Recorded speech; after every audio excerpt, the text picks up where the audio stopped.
Bienvenue sur le podcast qui vous donne de l'empowerment. Si vous êtes ici, ce n'est absolument pas par hasard. Je suis Laurita et ma mission est de vous guider vers une vie plus consciente, plus alignée et plus harmonieuse. Je vous diffuse chaque jour de l'inspiration et partage mes réflexions pour vous permettre d'incarner la personne que vous méritez d'être. Si ce podcast vous plaît, je vous invite à le partager, à le noter avec la note qui vous semble la plus juste et à vous abonner pour ne rien louper.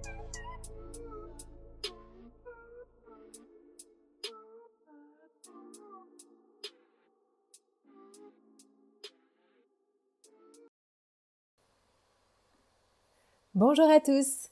Levez la main si vous repoussez sans arrêt les tâches importantes même si vous savez pertinemment qu'il faut les faire, ou bien si vous vous fixez des objectifs beaucoup trop ambitieux, ou alors peut-être que vous faites des progrès parfois et que bim, dès que vous voyez un progrès vous arrêtez, exemple le sport, ou bien que vous ne voulez rien lancer ou rien faire si ce n'est absolument pas parfait. Si c'est le cas, peut-être que vous vous mettez en travers de votre propre route et que vous vous auto-sabotez. Si quelqu'un d'autre vous faisait ce que vous faites à vous-même, vous penseriez qu'il vous déteste. L'auto-sabotage, c'est un processus psychologique fort curieux, c'est-à-dire on se met soi-même des bâtons dans les roues pour ne pas avancer. Mais pourquoi diable faisons-nous cela? Et pourquoi on ne veut pas simplement d'une vie plus heureuse, plus cool ou plus smooth? Il y a quelques mois, j'avais l'impression que je devais lutter pour obtenir quoi que ce soit. Un visa, un contrat, une conversation. Et devinez quoi? C'était le cas. C'était exactement ce qui se passait. Puis, j'ai fait au hasard une méditation de Bob Proctor sur YouTube et elle m'a littéralement changé mon énergie. Quelque chose qu'on ne dit pas assez, c'est que oui, quand on devient, entre guillemets, énorme, une meilleure version de soi-même, ou quand on essaie de s'améliorer, ou quand on manifeste, etc., ok, on doit être discipliné, ok, on doit travailler dur, oui, on doit travailler sur soi, oui, on doit faire le travail de l'ombre, etc., etc., mais surtout et surtout, on doit travailler sur la peur de réussir. Parce que beaucoup d'entre vous, /nous, ont peur de réussir et c'est bien souvent l'unique raison qui se cache derrière l'auto-sabotage. Donc, il faut aussi travailler sur le fait que quand vous arrivez à vous améliorer sur certains aspects de votre vie, ou que les choses dont vous rêviez arrivent, il va falloir se sentir assez sécure pour ne pas tout foutre en l'air, n'est-ce pas? Ne soyez pas surpris quand de choses cool vous arrivent, vous le méritez, vous avez tout fait pour, donc appréciez les choses trop cool qui vous arrivent. Parfois, on manifeste quelque chose qu'on ne veut pas vraiment et quand ça arrive, on n'est pas en état d'accepter. Mais j'ai remarqué que la plupart du temps, quand on veut vraiment quelque chose ou en tout cas que l'on croit vouloir quelque chose et qu'on ne l'obtient pas, ça se joue en fait à un niveau hyper inconscient. Le changement, vous le savez, fait très peur et ça menace aussi ce qui est familier, même si ce qui est familier est archi naze. Parfois, on reste dans ce qui est familier simplement parce que le reste nous effraie. Donc, autrement dit, parfois, le bonheur nous effraie. Ça implique de faire un deuil de soi d'avant ou d'une situation. Le progrès, c'est un deuil de son ancienne version de soi. Et c'est bien plus facile d'être endormi par l'alcool, la nourriture, la télé, le sport, etc. que de se regarder en face et de se dire « Ok, là j'ai peur, mais je vais quand même y aller ». Donc première chose, comment faire pour savoir si on pratique l'auto-sabotage? Et vous allez voir que peut-être vous le faites sans le savoir.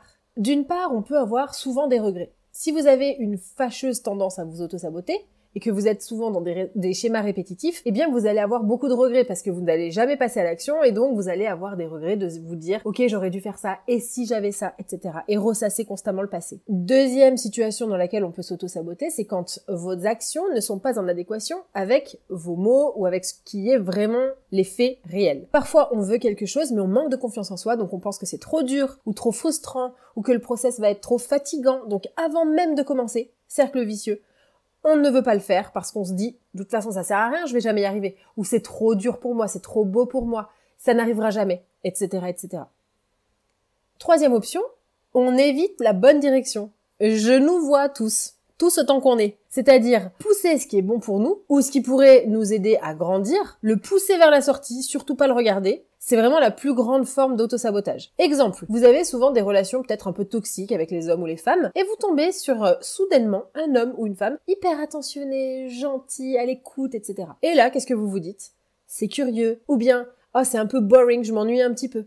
Je vous vois. On évite la thérapie ou on évite d'avoir des conversations difficiles parce qu'on est attaché, voire accro à la familiarité. Et donc, on a des difficultés parce qu'on a peur de l'inconnu. Donc, on ne va pas aller vers quelque chose qui est bon pour nous parce que simplement, ce qu'on a connu depuis toujours est toxique à souhait. Mais comme on connaît, ça va, on reste. Si on ne travaille pas sur son inconscient et sur sa visualisation, notre inconscient nous gardera où on en est aujourd'hui et ça se manifeste par de l'auto-sabotage dans votre vie. Autre option, pour laquelle peut-être vous vous auto-sabotez, c'est que vous avez des relations autour de vous qui ne vous servent plus mais que vous n'arrivez pas à vous en défaire. Ça, c'est un gros red flag, c'est la preuve que vous vous auto-sabotez. Comment est-ce qu'on sait si les relations autour de nous nous servent ou ne nous servent plus? Eh bien, par exemple, vous avez un ami qui vous invite et vous n'avez pas du tout envie d'y aller. Et ce, à plusieurs reprises. Ou bien, plus extrême, vous avez une boule au ventre à l'idée d'aller voir quelqu'un, votre mère, votre mec, etc. Et pourtant, vous restez dans cette relation parce que, bah oui, la famille c'est sacré, ou « Oh, j'ai promis de rester avec cette personne toute ma vie, j'ai signé un contrat de mariage. » Ou bien « Ah oui, mais c'est une amitié de longue date, je peux quand même pas partir du jour au lendemain. » Si c'est difficile pour vous de laisser quelqu'un, écoutez ceci. Comme je vous le disais, la douleur est familière. La souffrance, parfois, ça peut être quelque chose qui vous est familier, malheureusement, dans votre enfance. Pas pour tout le monde. Certains ont eu une enfance très heureuse, mais certaines personnes ont eu des enfances un peu traumas. Et donc, la douleur, ça va s'apparenter à être de l'amour pour ce genre de personnes-là. Un enfant blessé va trouver que la souffrance, c'est de l'amour. Et l'enfant blessé aime la douleur parce qu'en fait, il aime être aimé, quoi. Et ce qui est familier pour lui, c'est de souffrir. Et c'est comme ça qu'il a reçu de l'amour. Ou en tout cas, c'est ce qu'il croit. Donc, une fois que vous soignez l'enfant qui a été blessé, il n'aimera plus la douleur, il n'aimera plus la souffrance et il se libérera de ces situations. Ceci est peut-être un signe pour vous de soigner votre enfant intérieur et de vous pardonner pour ensuite laisser partir ces gens qui ont fini leur contrat dans votre vie. Parce que, je vous l'ai expliqué dans l'épisode sur nos gens, ou vos gens, tout le monde finit par ne plus être dans notre vie. Soit il meurt, soit ça se termine par une rupture, soit la vie fait qu'on se donne plus de nouvelles. Au bout d'un moment, tout se termine ou se termine mal. Donc pour savoir si votre enfant intérieur est blessé, c'est pas forcément évident. D'une part, ce que je viens de vous dire doit un peu vous toucher, et de deux, vous êtes peut-être dans une situation où vous essayez de remplir un vide qui n'est jamais rempli. Vous essayez de le remplir avec quelque chose de mauvais ou de mauvais pour vous. Quand on essaie par exemple de remplir un vide sans cesse qui n'est pas comblé, c'est-à-dire par exemple par le sexe, par la nourriture ou par plein d'autres choses, c'est que vous avez quelque chose à combler. Donc ça veut dire que votre enfant intérieur n'a pas été complètement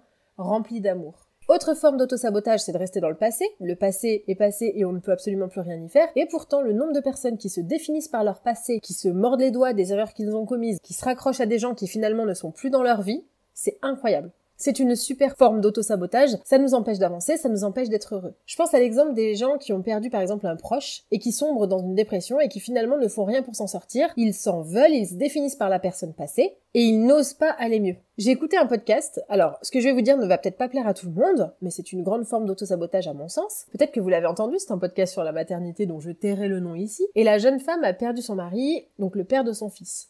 Terrible. Tragique, affreux, il est décédé dans son lit juste à côté d'elle, enfin vraiment le drama absolu. Là-dessus, on est d'accord. Et elle a dit, dans l'épisode, « Moi, je ne peux pas vivre sans lui, donc j'attends juste que mon corps s'arrête, parce que sans lui, je meurs. » Évidemment, elle n'est pas morte puisqu'elle est au micro de ce podcast, et non, I strongly disagree. Je pense qu'on ne doit pas dire ça, et je pense que c'est faux de dire ça, dans la mesure où on peut vivre sans les gens. On peut vivre sans les autres. On est venu sur Terre seul et on en repartira seul. Les gens, comme je vous le disais, sont en CDD dans nos vies. Et même si ça fait mal, toutes les choses se terminent et se terminent mal. Et donc, je comprends le vide intersidéral ou vraiment le truc horrible, la douleur absolue qu'on peut ressentir quand on perd un proche. Je sais qu'on a l'impression que le sol s'effondre sous nos pieds, que c'est terrible, que c'est vraiment une douleur indescriptible et parfois, on a presque l'impression qu'on nous enlève une partie de nous ou une partie de notre âme pour les plus croyants. Mais physiquement, on peut vivre.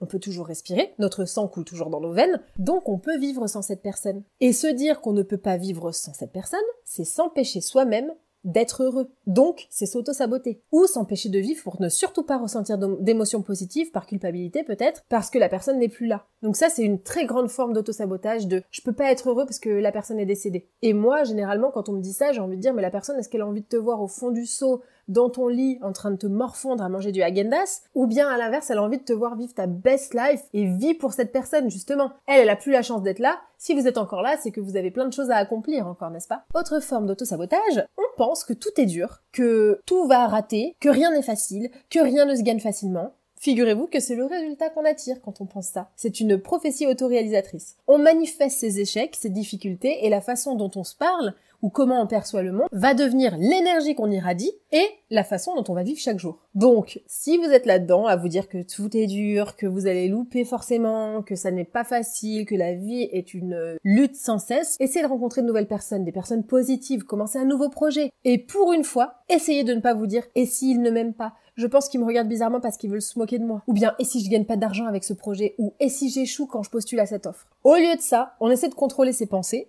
On peut contrôler et se dire, cette fois-ci, je n'ai pas d'a priori. Je vous demande même pas d'essayer de penser positivement, mais juste ne rien penser du tout. Ok, j'essaye et on verra. Autre forme d'autosabotage, l'indécision. Où ils sont mes indécis? Vous savez, ceux qui peuvent juste jamais rien décider, qui n'osent jamais prendre de décision, même au restaurant, même ce qu'ils vont commander sur Deliveroo, est-ce que vous préférez thaï, indien, italien? Ils ne savent pas. Ces gens-là, ils pensent, ils retournent dans tous les sens les scénarios, ils font des listes de pour et de contre sans cesse et ils sont bloqués dans un cercle sans fin. Et messieurs, dames, pendant ce temps, pendant que vous vous demandez ce que vous allez faire avec votre vie, si oui ou non vous devriez acheter cette maison, ou commencer ce projet, ou tenter cette relation, etc., eh bien quelqu'un d'autre est passé à l'action et parfois l'opportunité vous passe sous le nez. Peut-être que cette personne qui a déjà tenté, cette personne elle est déjà peut-être à mi-chemin alors que vous êtes en train encore de vous demander où est-ce que vous allez aller dans votre vie. Et attention, ça n'est pas forcément uniquement de notre faute quand on est comme ça, c'est une forme de protection finalement, parce qu'on n'a pas envie de se louper, on a peur de se louper, on a peur de faire les mauvais choix, on manque de confiance en soi, mais on se sabote parce que finalement pour avancer, on va devoir essayer de se louper, on va devoir faire des choix. Donc en refusant de choisir, on choisit de ne pas avancer. Ensuite, une fois qu'on a identifié les manières de s'auto-saboter, on va essayer de comprendre pourquoi on fait ça. Franchement, quand je dis vous, en vrai, je m'inclus dedans, parce que moi aussi j'ai fait ça et je le fais encore sur plein d'aspects. Une fois qu'on a identifié ce qu'on fait, c'est un peu plus facile de s'en défaire. Et si vous regardez un peu sur les réseaux sociaux, etc., vous allez voir qu'il y a 1000 excuses, 1000 raisons de s'auto-saboter. Peur de l'échec, perfectionnisme, pensée négative, insécurité, validation extérieure, etc., etc. Mais en fait,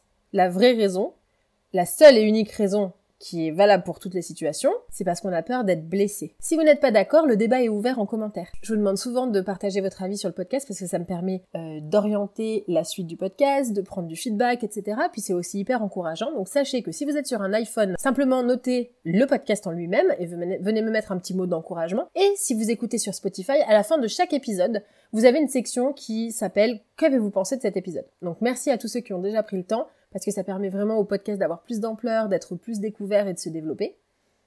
Et donc pensez-y, si vous ne savez pas quoi faire dans le métro, aux toilettes, en allant bosser, en attendant votre match à latte au comptoir, ça ne coûte rien et ça fait plaisir.